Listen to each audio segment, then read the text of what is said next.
പരിശുദ്ധാത്മാവിൻ്റെ സംസർഗവും എപ്പോഴും നിങ്ങളോടുകൂടെ. ഈശോയിൽ ഏറ്റവും സ്നേഹം നിറഞ്ഞ പ്രിയ മാതാപിതാക്കന്മാരെ, സഹോദരീ സഹോദരന്മാരെ, കുഞ്ഞുമക്കളെ, ഇന്ന് ഈ പരിശുദ്ധമായ അൾത്താരയുടെ ചുറ്റും നമ്മൾ ഈ പരിശുദ്ധ ബലി അർപ്പിക്കുവാനായിട്ട് തയ്യാറായിട്ട് നിൽക്കുന്നതിന് പല കാരണങ്ങളുണ്ട്. 365 എന്ന ഒരു വർഷത്തിൻ്റെ അവസാന ദിവസത്തിൽ നമ്മൾ എത്തി നിൽക്കുകയാണ്. പിന്തിരിഞ്ഞു നോക്കുമ്പോൾ ഒത്തിരി അനുഗ്രഹങ്ങൾ നമുക്ക് കിട്ടിയിട്ടുണ്ട്. അതുപോലെ തന്നെ നമ്മൾ ആഗ്രഹിക്കാത്ത പല കാര്യങ്ങളും നമ്മുടെ ജീവിതത്തിൽ നടന്നിട്ടുണ്ട്. നമ്മളിതാ പ്രതീക്ഷയോടുകൂടി മറ്റൊരു വർഷത്തെ നമ്മൾ കാത്തിരിക്കുകയാണ്. നമ്മുടെ പ്രതീക്ഷകൾ, നമ്മുടെ ആഗ്രഹങ്ങൾ, നമ്മുടെ ലക്ഷ്യങ്ങൾ എല്ലാം ഈശോയിലേക്ക് കൊടുത്തുകൊണ്ട് നമുക്ക് പ്രാർത്ഥിക്കാം. കത്തോലിക്കാ സഭയെ സംബന്ധിച്ചിടത്തോളം ഏറ്റവും വലിയ അനുഗ്രഹം എന്ന് പറയുന്നത് നമ്മുടെ ഒരു വർഷം തുടങ്ങുന്നത് പരിശുദ്ധ കന്യാമറിയത്തിൻ്റെ മധ്യസ്ഥം യാചിച്ചുകൊണ്ടാണ്. ദൈവത്തിൻ്റെ അമ്മയായിട്ടുള്ള പരിശുദ്ധ കന്യാമറിയത്തിൻ്റെ മധ്യസ്ഥം യാചിച്ചുകൊണ്ടാണ് നമ്മുടെ വർഷം തുടങ്ങുന്നത്. ഈ പരിശുദ്ധ കുർബാന ചേർന്ന്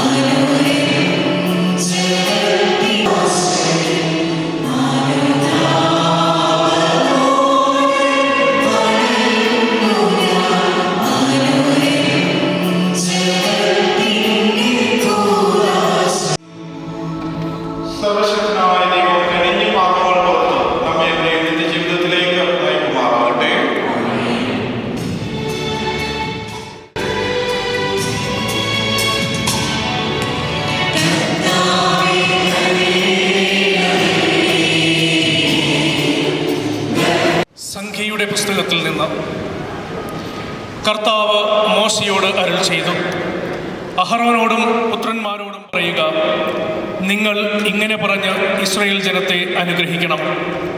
കർത്താവ് നിന്നെ അനുഗ്രഹിക്കുകയും പരിപാലിക്കുകയും ചെയ്യട്ടെ. അവിടുന്ന് നിന്നിൽ പ്രസാദിക്കുകയും നിന്നോട് കരുണ കാണിക്കുകയും ചെയ്യട്ടെ. വിശുദ്ധ പൗലോസ് അപ്പോസ്തലൻ ഗലാത്യക്കാർക്ക് എഴുതിയ ലേഖനത്തിൽ നിന്ന്, സഹോദരനെ, കാലസമ്പൂർണ്ണത വന്നപ്പോൾ ദൈവം തന്റെ പുത്രനെ അയച്ചു.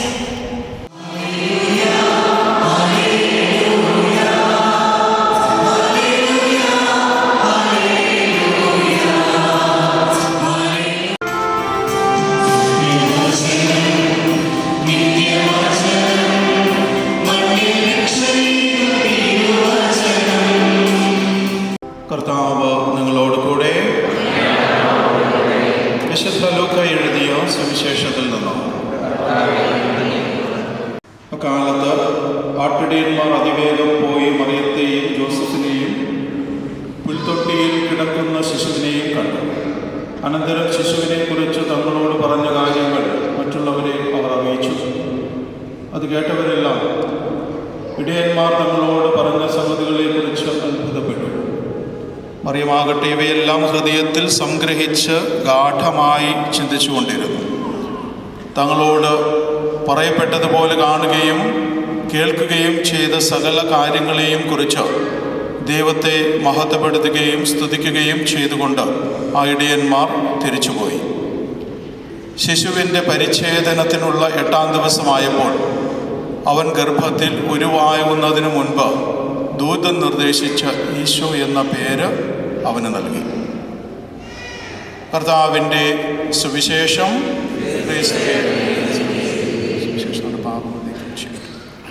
ഈശോയിൽ ഏറ്റവും സ്നേഹം നിറഞ്ഞ പ്രിയ മാതാപിതാക്കന്മാരെ, സഹോദരീ സഹോദരന്മാരെ, 2026 എന്നുള്ള വർഷത്തെ നമ്മളിങ്ങനെ കാത്തിരിക്കുകയാണ്. 2025 രാഹുൽ ഗാന്ധി പറയുന്നത് പോലെ ടാറ്റ ബൈ ബൈ കഥം. അതുപോലെ കുറച്ച് മണിക്കൂറുകൾ മാത്രമേ ഉള്ളൂ. പലരുടെയും ഔട്ട്ഫിറ്റൊക്കെ നോക്കുമ്പോൾ 2026 പ്രിപ്പയർ ആയിട്ട് വരുന്നത് പോലെ എനിക്ക് തോന്നുന്നുണ്ട്. എന്തൊക്കെയാണ് നമ്മൾ ഡിലീറ്റ് ചെയ്യേണ്ടത്, എന്തൊക്കെയാണ് നമ്മൾ സേവ് ചെയ്യേണ്ടത് എന്ന് നമുക്ക് ഒരു ആത്മപരിശോധന ചെയ്യുന്നത് നല്ലതായിരിക്കും. നമ്മുടെ കഴിഞ്ഞകാല ജീവിതത്തിൽ നമ്മൾ പിന്തിരിഞ്ഞ് നോക്കുമ്പോൾ, പ്രത്യേകിച്ച് 2027 ഒത്തിരി നമ്മൾ ആഗ്രഹിക്കാൻ താല്പര്യമില്ലാത്ത അതിലേറ്റവും പ്രധാനമായിട്ടുള്ളതാണ് മരണങ്ങൾ. ചെറുപ്പത്തിലെ അമ്മയാകാം, നമ്മുടെ സഹോദരനാകാം, സഹോദരിയാകാം, മകളാകാം, മകനാകാം, പല കാരണങ്ങളുണ്ടാകാം. പല ഓർമ്മകളെയും നമ്മൾ ഡിലീറ്റ് ചെയ്താൽ മാത്രമാണ് നമുക്ക് മുന്നോട്ട് പോകുവാനായിട്ട് സാധിക്കുക. അതുപോലെ ഡിലീറ്റ് ചെയ്യേണ്ട പലയിടങ്ങളുണ്ട്. ചിലപ്പോൾ നമ്മുടെ പ്രിയപ്പെട്ടവർ നമ്മളെ ചതിച്ചതാണ്. അത് ഫിനാൻഷ്യലായിട്ട് ചതിക്കുന്നതൊക്കെ ഒരു പക്ഷേ നമ്മൾ ഒരു പരിധി വരെ നമ്മളത് മറക്കണം. അതിന് കിട്ടില്ല എന്നുള്ളൊരു പ്രതീക്ഷയുണ്ടെങ്കിൽ, അല്ലെങ്കിൽ ഇത് നമ്മൾ വീണ്ടും വീണ്ടും ചിന്തിച്ചിട്ടുണ്ടെങ്കിൽ നമ്മുടെ ബാക്കിയുള്ള ഏണിങ്സും ബാക്കിയുള്ള എഫർട്ടും ഒക്കെ വെള്ളത്തിലാകാനായിട്ട് സാധ്യതയുണ്ട്. എല്ലാവർക്കും നല്ല മനോഹരമായിരിക്കുന്ന ദൈവത്തിൻ്റെ ആ സാന്നിധ്യം ഫീൽ ചെയ്യുന്ന ഒരു 2026 ആശംസിക്കുന്നു. എല്ലാവരുടെയും കൂടെ പരിശുദ്ധ അമ്മയുടെ സാന്നിധ്യം കൂടി ഉണ്ടായിരിക്കട്ടെ. ആമേൻ.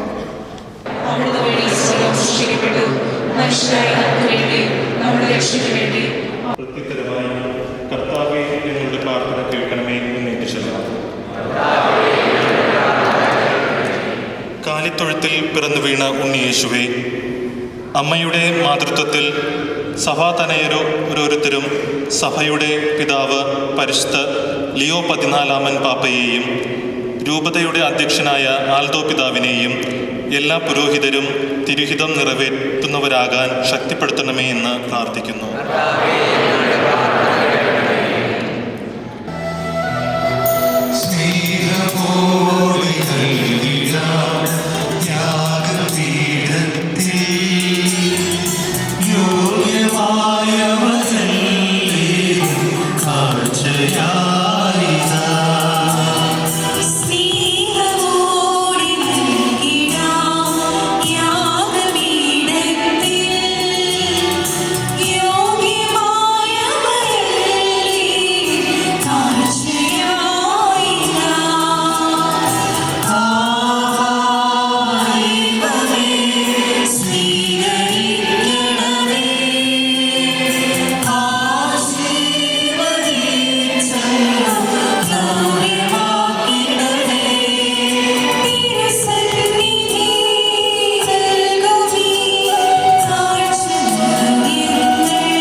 കർത്താവ് നിങ്ങളോട് കൂടെ.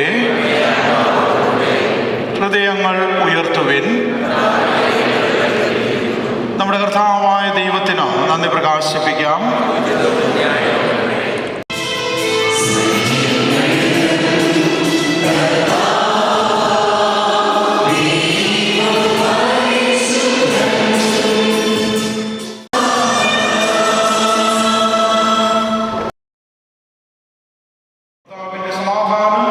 എപ്പോഴും നിങ്ങളോട് കൂടെ ഉണ്ടായിരിക്കട്ടെ.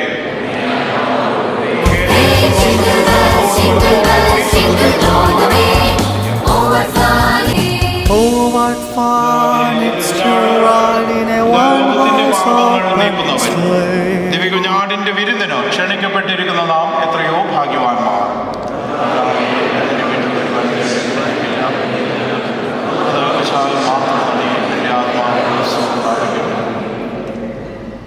ക്രിസ്തുവിൻ്റെ തിരുശരീരവും തിരുരക്തവും നമ്മെ ഇവരെയും നിത്യജീവിതത്തിലേക്ക് നയിക്കുമാറാകട്ടെ.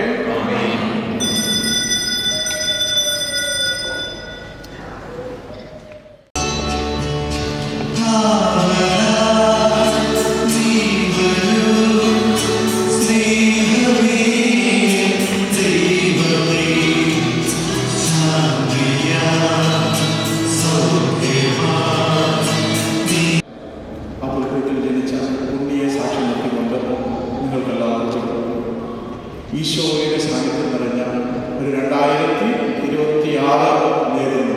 Happy new year. പിതാവും പുത്രനും പരിശുദ്ധാത്മാവുമായ സർവേശ്വരനായ ദൈവത്തെ എന്നും നിലനിൽക്കുകയും ചെയ്യുമാറാകട്ടെ. ദിവ്യപൂജ സമാപിച്ചു. ഒരിക്കൽ കൂടി എല്ലാവർക്കും ഹാപ്പി ന്യൂ ഇയർ 2000